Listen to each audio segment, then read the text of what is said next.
fair, because this was a thick boy. It's got to be like 400 pages. Probably not 400 pages It's long. a math I'm probably guy. exaggerating. Of course they're huge. But it's a thick book. It's a doorstop book. I didn't get through it all. But he does not come off crazy.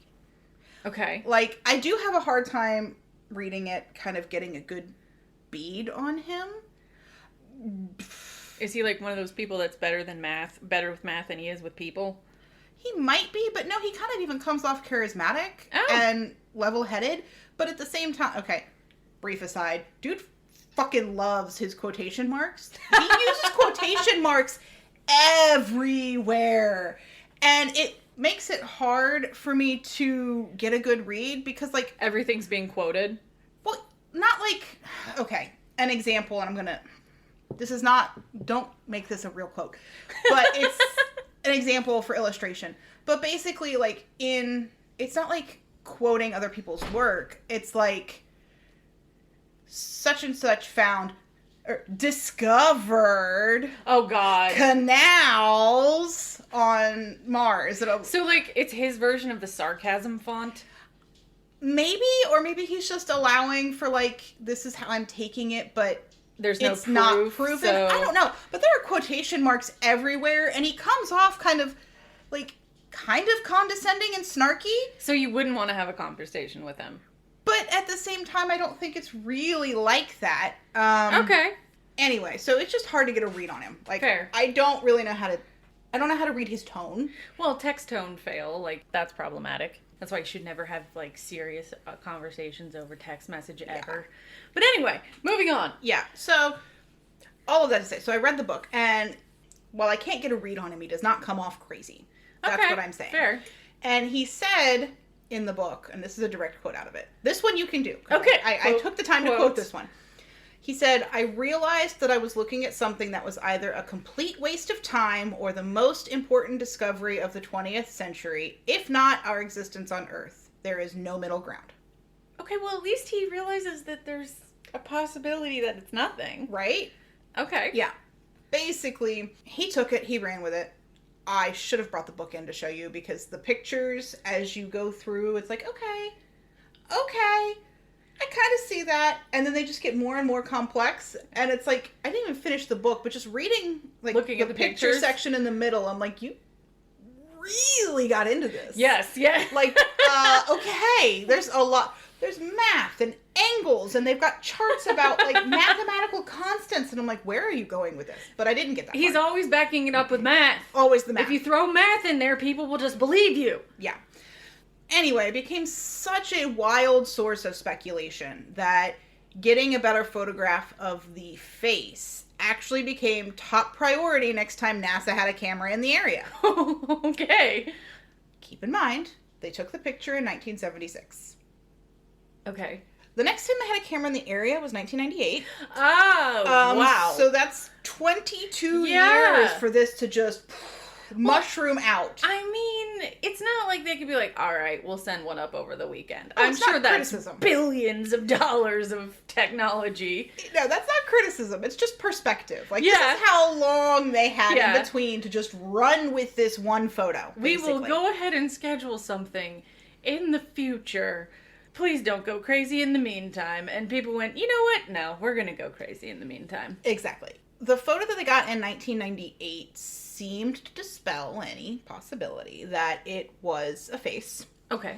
But some diehard believers just didn't buy that. They thought it was just due to the different weather conditions taken versus the first photo and the second photo, and that it wasn't really a fair comparison. So another photo was taken in 2001. Okay. That was a much shorter time frame. Much shorter time frame. By the way, 2001 is the year the 5th edition of the book was published. I don't know. I don't have that one, but I feel like there might be something related there. Maybe he did say I was wrong. Nah. So one of the lines in the book, though, that struck me as particularly ironic was when he was discussing Percival Lowell and his theories about the canals, which, again, were debunked. Because of translation problems.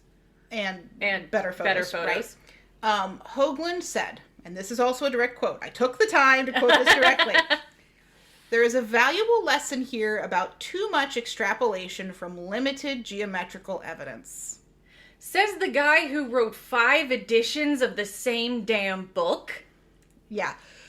And it was actually not off of just one photo. Because remember, he was like, there's cities, there's this, there's that. It was a series of photos. And he had got a team together to actually, like, enhance the photos through, like, state-of-the-art technologies for the time. Right.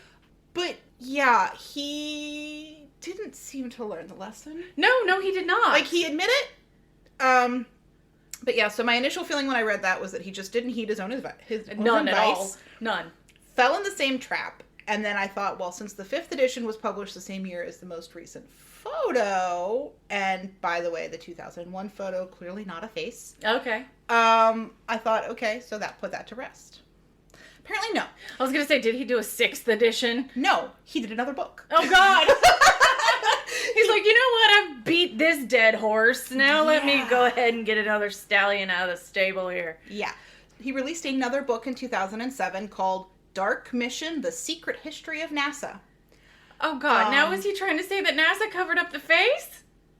It seems that way. I wish I had discovered the book early enough to buy it and read it, but I didn't. So all I had, it was on Amazon, was just like the previews and like the title chapters and like the blurbs and the reviews and, you know. Is he backtracking, trying to be like, no, I'm not fucking crazy, you're fucking crazy? Yeah.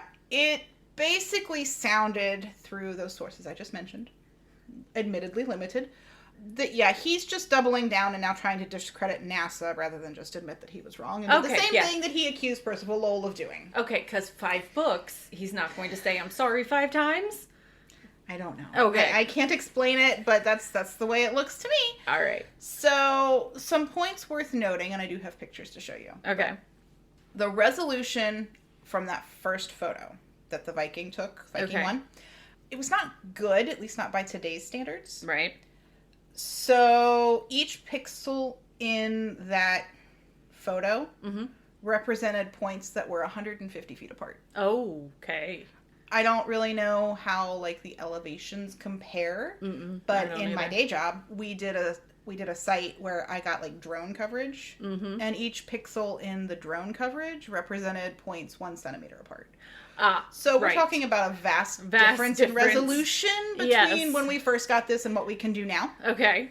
Here's some photos. That's the 1976 face. It looks like a melted Hot Pocket. It actually looks a lot like the X-Files it does. Opening scene. This is what happens when you forget about your Hot Pocket in the microwave. Yeah. So this one's the photo from 1998. Doesn't really look like a face. I think that would have put it to rest, but it didn't. And this is the one in 2001. There's no face there. Yeah. So additionally, scientists at NASA now have the ability to measure the elevation on Mars' surface up to like 30 centimeters of accuracy, which is about a foot, roughly. Yeah. And they, like I said, they could do it based on elevation. So they get a really clear view of what that looks like. And when they did that, like, there's no face there. That's nothing. That's a stain on a carpet. I mean, yeah, exactly. It's nothing. So at this point now, it is widely accepted that the face was the result of low-quality photographs, shadows, and the human tendency to find faces in meaningless patterns. Oh, isn't that a thing? It's called pareidolia? Yeah. Yeah. It's not just faces, it's just patterns in general. Yeah. And that's the same concept as, like, when we see shapes in the clouds. Right. Or any other thing like that. When you slice open a bell pepper and you're like, oh my God, it's smiling at me. Exactly. And it's the same phenomenon that's at work in Rorschach inkblot tests. Oh, yeah. Yeah. But I have a couple fun facts that are related, even though we've pretty much cleared that there's no face on Mars. The story is told. But it's not the only face on Mars. It's just the only one we ever really heard about. There's another face. Is it a foot? Did we find the foot? No. So one is the crowned face, and here's a picture. Okay, now that's freaky. Right? That actually kind of looks like a face. Yeah. And she kind of looks like, bitch, what the fuck are you looking at? Yeah. There's also a crater called the Gale crater, or Galle. I'm not sure what language it is. Galle.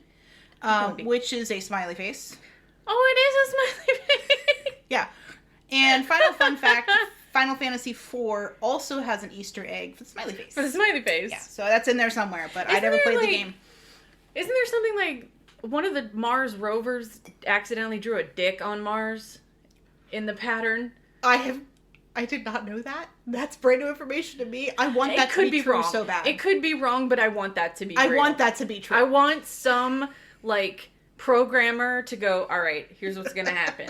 We're going to do all the normal shit for the first, like, 6 or 7 pictures. And then what I want you to do, little buddy, whatever its name was, I want you to do this pattern and send us a picture. Because I'm going to win $50. It'd be worth it. I mean, it would be worth it. Yeah, so there you go. That's the face on Mars. And all of the needless drama around a bad picture. But how funny would it be if there's actually a species that are just like, oh, they're back again. Quick, go fuck with them. Go put something up there. Quick. Okay, down. You know, a species is like, shit, we got caught. Come on, wipe it away. Wipe it away. Etch-a-Sketch this shit. Get it out. Yeah. Etch-a-Sketch face. There was the former tic-tac-toe board of Mars that's now been Etch-a-Sketched out. Yeah. Like, oh, that ended in a cat game. Oh, okay. Wait, where'd it go? That would be amazing. That would be awesome. But yeah, so if you enjoyed the podcast, the episode, please like, review, share, subscribe, get the word out. Yes, please we do need those help. things. We can't do this by ourselves. No, we cannot. You can find us on Instagram at Our Trivial Obsessions. You can find us on Facebook at Our Trivial Obsessions. We do have a website. That's where we put up all of our references and our bonus materials. The pictures we talk about get posted there. It is www.ourtrivialobsessions.com. And you can email us at randomqueensobsess@gmail.com. Random. Because we are. Queens. Because we are. Obsess. Because we do. So you can email us there with any suggestions for topics you'd like to see us cover. And I think I got it all. Yeah, and please don't message us on Facebook or Instagram asking for topics because we will lose them. That'll get lost in a hot second. So just make sure it goes to the Gmail. Otherwise, we are not ignoring you. It's just gone. It's too much chaos to keep track of. So, all right, that's it. Woo-hoo! Episode 9 in the books. See you in number 10. Bye.